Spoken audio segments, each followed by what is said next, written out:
Good morning.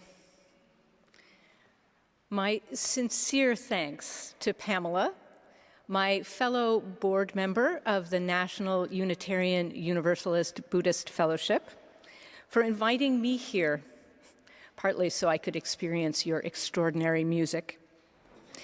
And I want to give a special thanks to Alejandro and to the music staff. And there is something particularly special about the music in the service today. See if you can find it. And I want to thank Alejandro for bearing with my unusual request, even though he is not able to be here today. And most of all, I want to thank Galen for sharing his pulpit with me for these 2 Sundays. That is actually an act of great trust, and I deeply appreciate it. And it is a true honor to be with you here this morning. You might wonder about the robes that I'm wearing. You might be more used to seeing a minister in your pulpit with a stole. These represent the 2 traditions that are the source and lifeblood of who I am: a Unitarian Universalist minister and a Soto Zen Buddhist priest and teacher. Instead of a stole, I'm wearing a rakusu today, the traveling robe of a Zen priest, over my UU preaching robe. But as I stand before you, I never forget that for most of the history of Christianity and of Judaism, and for most of the history of Buddhism, a person with my body would not, could not stand before you as a spiritual leader or as a teacher. And please know that when I say my body as a woman, I am also referring to the bodies of gender fluid and trans women. I can stand here now, at this time, in this place, and preach, although, of course, there are many religious places, even now, where I would be most emphatically not welcome in this role. For my trans women sisters, for my non-binary siblings, well, we still have far to go, even within Unitarian Universalism. I have come to understand that the stories we hear or don't hear, the people we see in pulpits or on the teaching seat, make us what we are, shape what we believe is possible for ourselves in our bodies, and what world we can believe in. I grew up with stories of my family founding a Unitarian church called Unity Chapel in a little tiny Iowa farming town called Cherokee in 1890. And those stories and my family history are a big part of why I can stand here this morning in this pulpit. But over the years, from my mother, I had always heard that my great-grandfather founded this church. Maybe you know where this is going. A few years ago, as I was entering seminary, thanks to the archives of the UUA, I discovered that the family story that I had heard all my life was wrong. It was actually my great-grandmother and my great-great-grandmother and my great-great-great-grandmother who were founding members of that church. It's true. And how did this happen? In the 19th century, women ministers were nearly unheard of within even the progressive Unitarian and Universalist traditions, and definitely unheard of in most of the rest of them. But out on the frontier, and at that point Iowa was considered the frontier, Harvard boys didn't do very well. So there was room for women. And the greatest of them all was the Reverend Mary Safford, who was not only a Unitarian minister, but also an activist for women's suffrage, as was the Universalist minister in our responsive reading earlier. Reverend Mary Safford would travel around speaking on the rights of women. And she came to Cherokee and, although I'm guessing here, blew 3 generations of the women in my family out of the water. Sometime after that, they started a women's suffrage club in their town of 1,600 souls, and then a Unitarian church. And they invited Mary Safford to be the first minister of their Unitarian church, traveling from the big city where she served, which was Sioux City, Iowa. If this piques your interest, you can read more about this extraordinary time for women ministers in both Unitarianism and Universalism in a book called Prophetic Sisterhood. I highly recommend it. So, over just a few generations, the stories changed. And just as in my family, some stories do get changed over the years. Some stories get forgotten or even deliberately suppressed. And often, those have been stories of women and what women have seen and taught and done.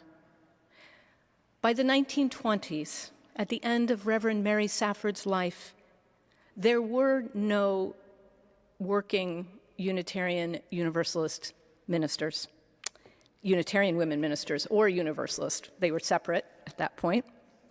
And that remained true for the next 50 years. They had been systematically silenced. We see this everywhere. In Christianity, the teacher and disciple Mary Magdalene is turned into a grateful prostitute. In Buddhism, the poetry and enlightenment stories of the first women who practiced with the Buddha were forgotten for centuries. The stories of the women Zen masters over more than 1,000 years in China and Japan, hidden, lost, forgotten, buried. There is a deep yearning and need in all of us, I think, for those other stories. And from my own yearning and that of my co-editor, Sue Moon, came a book, The Hidden Lamp, Stories from 25 Centuries of Awakened Women. We began searching for these hidden stories, and we found more than 100 stories of awakened Buddhist women in the translated literature from all over Asia and from more modern times. Then we asked 100 contemporary women teachers, Buddhist teachers, to write on each story. And we called it The Hidden Lamp because that is how it's been. The light of women's wisdom has been hidden, but not entirely.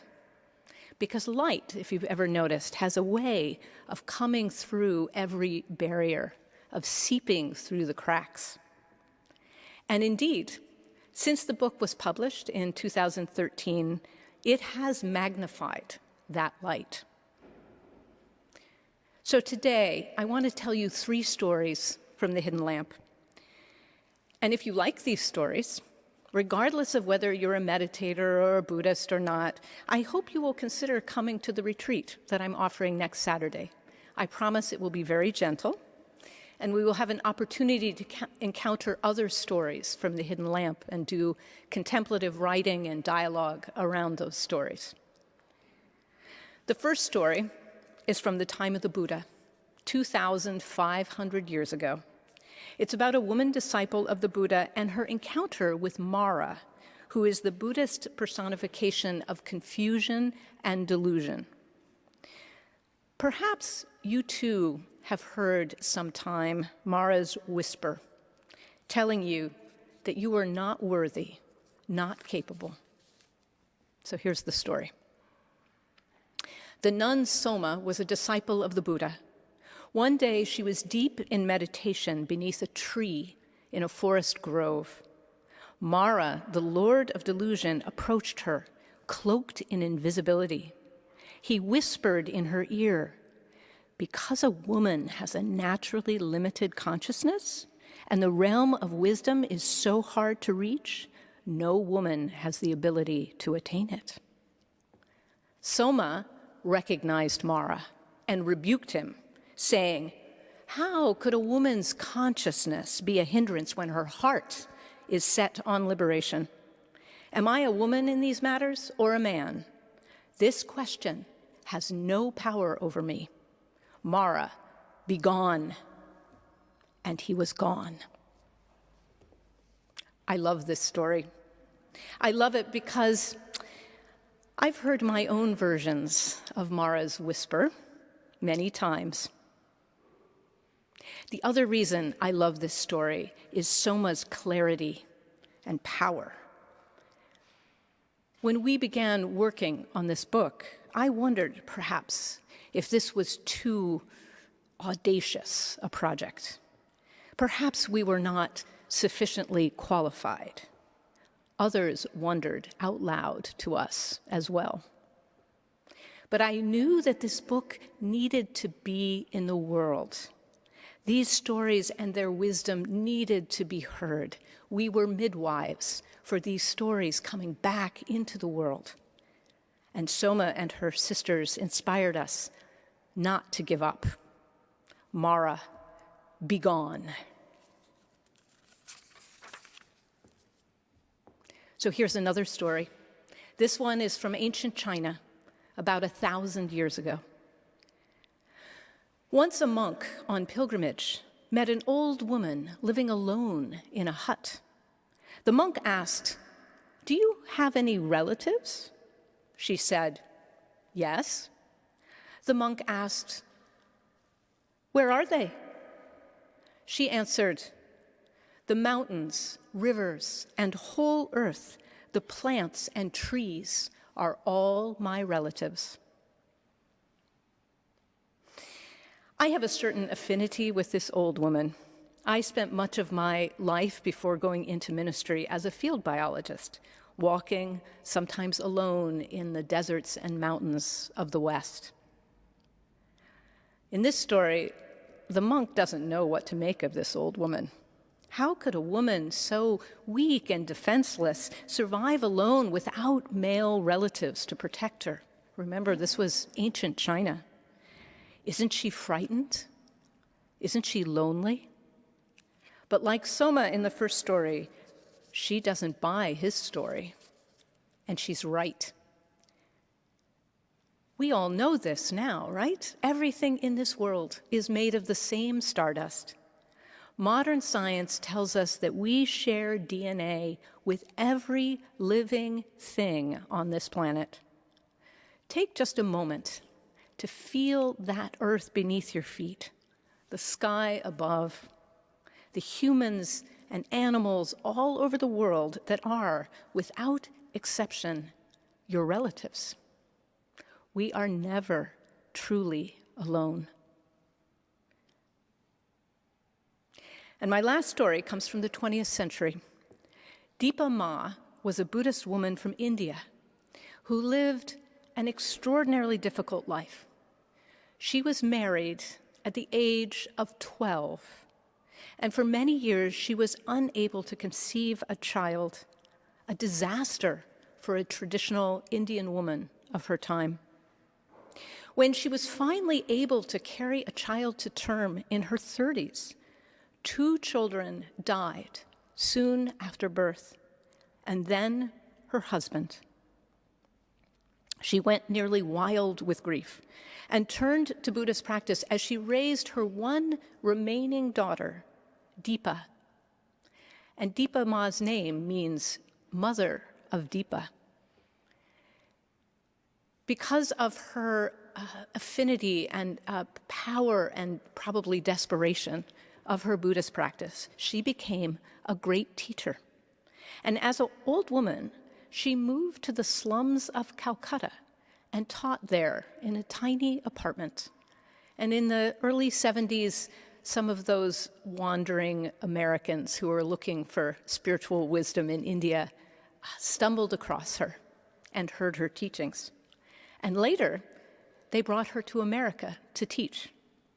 She was a tiny person, but strong and fierce and gentle, all at the same time. And this is a little story about her. Deepa Ma was on an airplane with a woman student. It was very turbulent, and the woman screamed.